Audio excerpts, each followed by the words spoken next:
Up on Network Africa.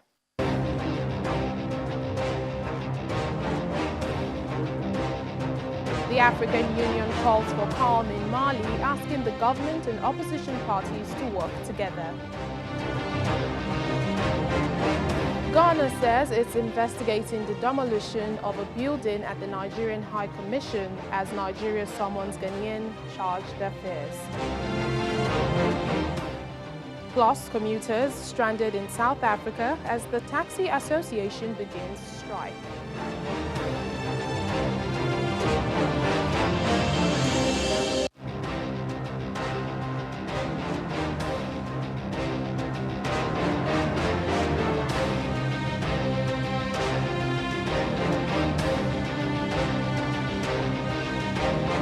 Hello and welcome to the program. I'm Layo Adegoke. Network Africa begins with stories and happenings that made headlines over the weekend.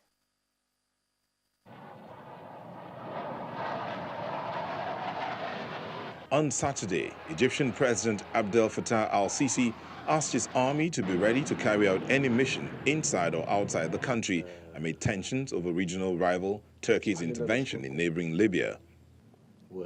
Allow me to thank you and to also ask you to be prepared to carry out any mission here inside our borders or, if necessary, outside our borders. He also warned forces loyal to the internationally recognized Government of National Accord in Tripoli not to cross the current front line with Khalifa Haftar's eastern-based Libyan National Army.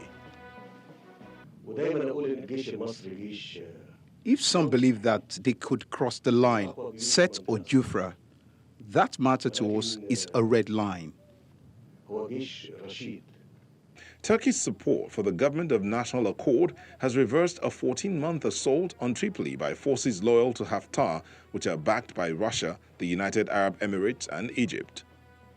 Al-Sisi toured an airbase near Egypt's 1,200-kilometer-long western border with Libya, where state TV showed him watching fighter jets and helicopters taking off and checking hundreds of tanks and armored vehicles. Earlier this month, Egypt called for a ceasefire in Libya as part of an initiative which also proposed an elected leadership council for the country.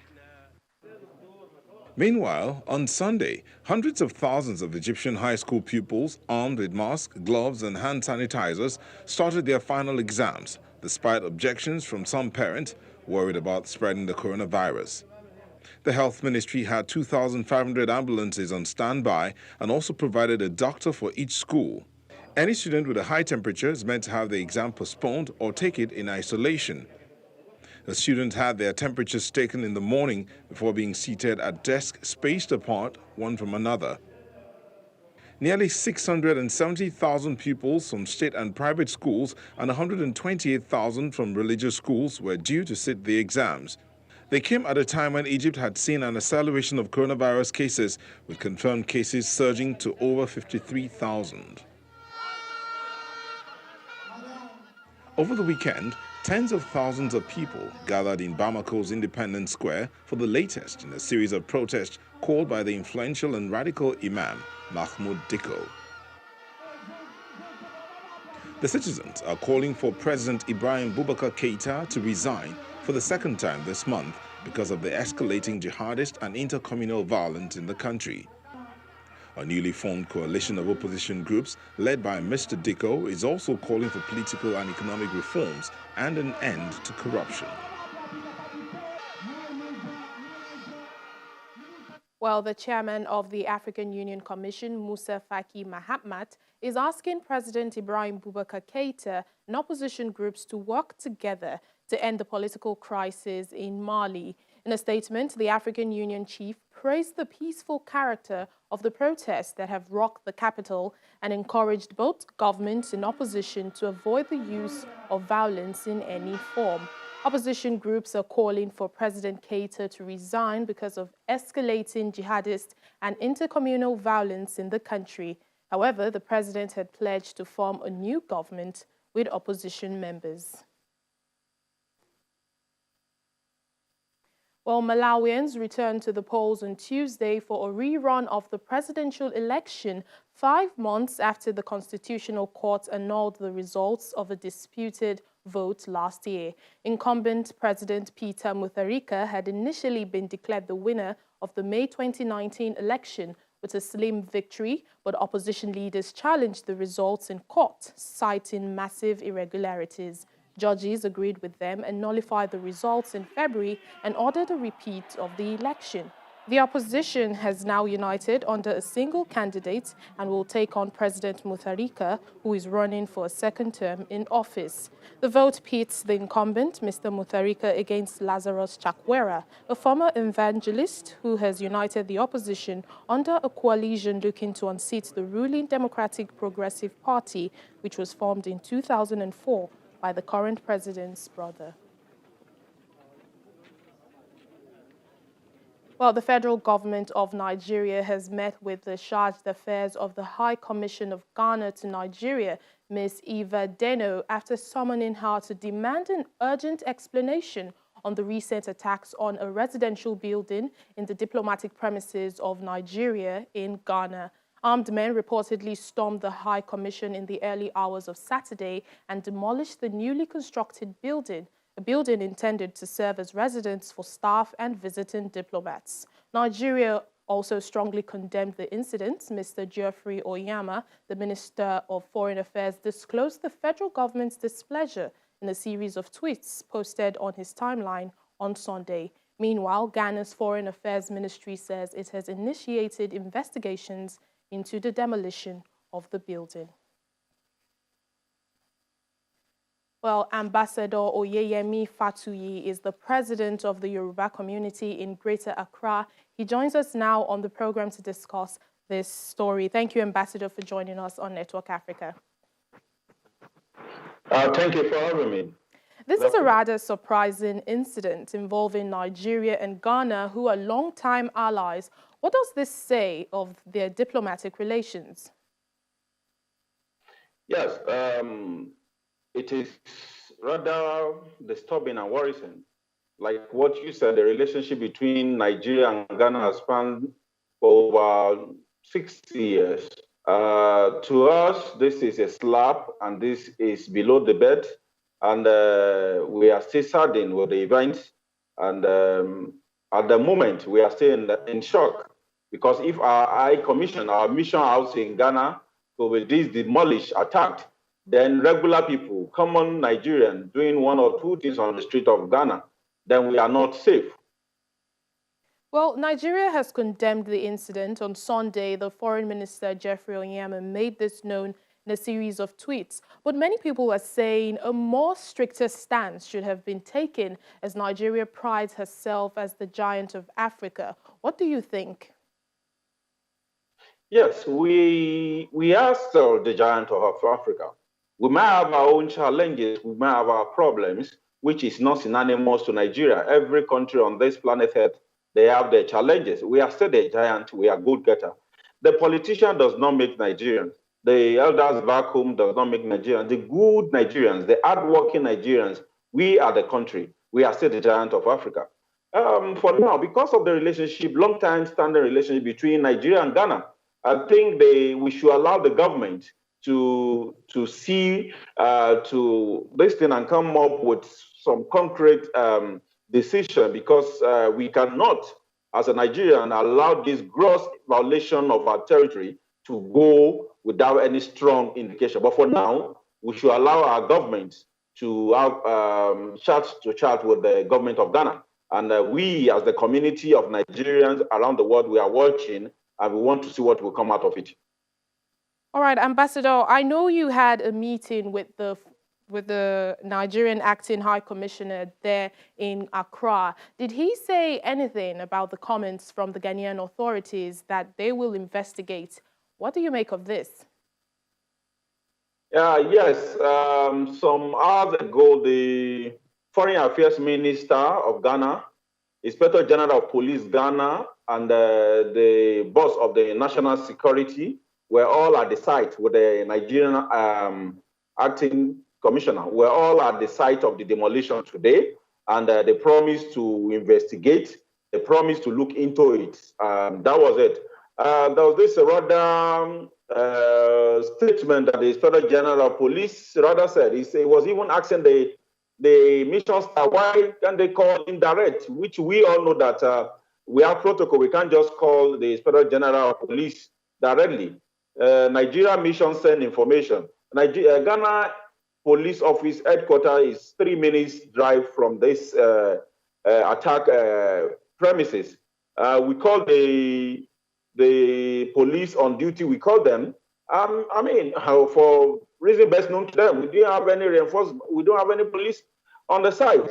So we rather find it unfortunate for Inspector General of Police to rather be indirectly saying that we should have called him, or the commission staff should have called him directly. I mean, I don't understand what he's saying, but we did what we should do. The commission staff, the mission staff reported the first incident happened a few days before the final one that happened on Friday night through to Saturday. It was reported at the Ministry Police Station. No action was taken. That was why they came. And it will interest you to know this is our second mission in Ghana. Early this year, there's one that has been taken over.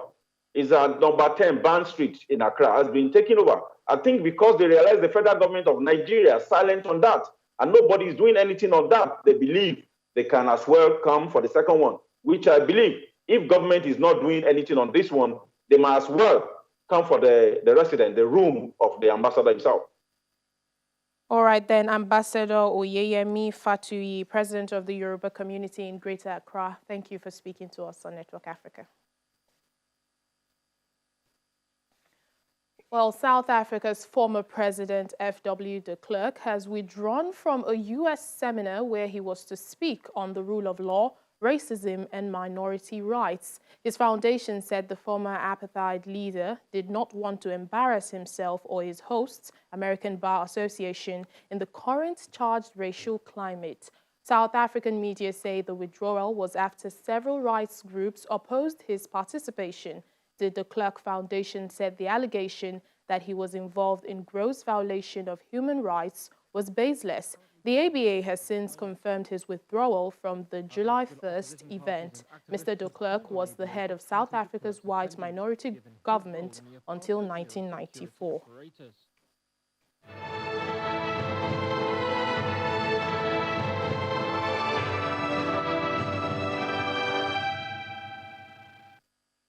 Well, Africa's coronavirus cases has surpassed the 300,000 mark, standing at 306,910. From that figure, 152,126 are the active confirmed cases. More than 146,000 people have recovered, and the death toll stands at over 8,100. South Africa is top on the list of countries with the highest number of cases, inching closer to 100,000 with 97,302 cases. It's followed by Egypt with 55,233 cases and Nigeria passing the 20,000 mark with 20,244 cases. Next is Ghana with 14,154 recorded cases, then Cameroon, which has seen 11,892 cases. Meanwhile, the countries with the most fatalities are Egypt with 2,193, South Africa 1,930, Algeria 845, Sudan 533, and Nigeria with 518.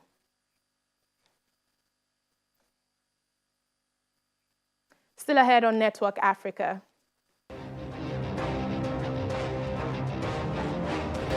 Welcome back to the program. Thousands of commuters in South Africa's Gauteng province were left stranded today following a planned minibus taxi shutdown. The taxi operators are unhappy about the amount being offered to them as COVID-19 relief support. They want more, and the government says there's no more money beyond what's being offered. Issues of formalization of the industry and tax compliance are also part of disputes and debates between the taxi associations and government. 6 a.m. on a very cold Monday morning. Stranded commuters queuing up endlessly for minibus taxis that had no intention of coming, even hours later. Yo, guys, this is bad. As you can see, people are struggling. How they are going to get to work? And others, they are already late. I see, it's very tough. And also in that situation for the lockdown, I started to work now, and then now the taxi doesn't go. You know, the situation, I'm very hungry, but now you see. We are just affected because since we're here around 5 o'clock, so we couldn't get any taxi. We don't know how to get it to work today. While it's a peaceful picture in some areas, others recorded blockades by the striking minibus taxis, which required the police and the army to clear.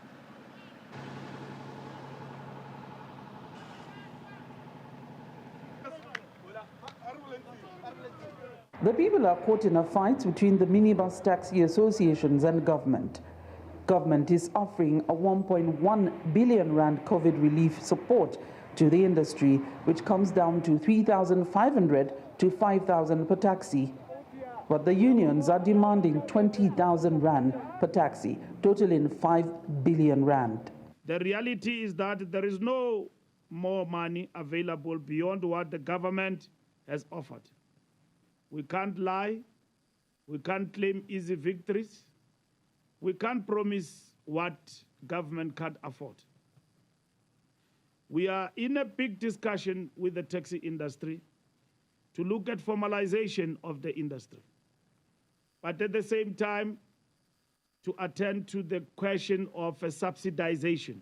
Now, when government is saying to us, it's just giving us a relief of 3,500, we feel that we are exploited by government. Because our government, we expect, we must at least assist us to say, we make payments to our banks. Now, what we want to achieve, or what we want government to address, is to remove the red tape of how do we get this relief fund. We want government to remove that. But we don't say we don't want to be formalized. We want to be formalized, but not with an expense of COVID-19. Let government come to the table and have an open debate with us that how do we want to be formalized? Government must address our challenges. The striking associations, which are only in Gauteng province, say the shutdown is only for this Monday. Hopefully, ongoing discussions with government will yield peace soon, or at least shift forward another doomsday for commuters who usually get caught in the middle. From Johannesburg, South Africa, Betty Dibia, Channels Television News. Amid the lockdown in Kenya, a medical startup, Tibu Health, is bringing medical care to residents in Nairobi. Natalie Maikere is one of over 600 people getting medical care at home through the mobile application. Natalie Maikere sits at her dining table as a doctor in a lab coat unpacked her medical bag and took her temperature, her pulse and blood pressure. Maikere is one of over 600 Nairobians getting medical care at home through Tibu Health, a Kenyan startup. It is a small player in a global movement towards home-based medical care, and its March launch coincided with the coronavirus pandemic that has forced much of the world's population to stay at home. People, when they think of health, what do they think? They think clinic, hospital, I have to go there. So there's a bit of an education component whereby we're saying, actually, no, we'll bring everything to you. So we've had really good onboarding of users. Now it's to just help explain to users, our capacity. Tibu also administers COVID-19 tests in people's homes. Customers start by requesting medical assistance via a mobile app. They get paired with the closest medical officer or doctor, depending on their complaint. After a triage call, the health professional travels to the patient.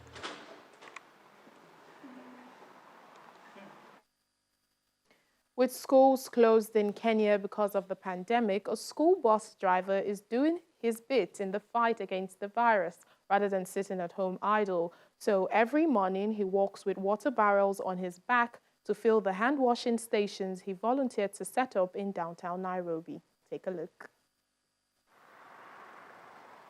As the sun rises over the Kenyan capital, Nairobi, John Njenga makes his way into the city's central business district to supply water and soap for pedestrians to wash their hands as they go about their businesses. He decided to volunteer his time, effort, and money after hearing the country's health minister warn about the spread of COVID-19 and the need to regularly sanitize. When the health minister said if we are not careful, there will be 5,000 COVID-19 cases, I felt I had to play a part in stopping this. I asked myself what I could do. Kenya currently has 3,860 confirmed cases with 105 deaths. I decided to go and buy water tanks, the ones you see here. Then bought 5 water cans and a wheelbarrow. That is all I could afford. And I went to Nairobi town and started supplying water for people. I put these tanks in the streets, and I have since been supplying people with water every day. Njenga ferries 3 200-liter water drums, one at a time on his back, to 3 busy bus stops areas and refills them with water throughout the day. The 43-year-old father of 2 says he used almost all his savings to buy a wheelbarrow, 3 water tanks, 5 water cans and soap that cost 6,000 Kenyan shillings, equivalent to $60 US, almost all his savings. Njenga's efforts over the last 3 months have won many fans. This disease, you cannot see coming with your eyes. We just hear of it, and that is why the government's directives on how to curb it are important. If you do not sanitize your hands and you contract the virus, you have to be hospitalized. So to avoid being sick, washing hands is really important. Sanitization is key. Nairobi's water infrastructure was already creaking before government ordered people to stay put and keep clean. At the best of times, Nairobi Water and Sewerage Company can only supply 526,000 cubic meters out of a daily demand for 810,000, according to Nahashon Mugunna, the utilities acting head.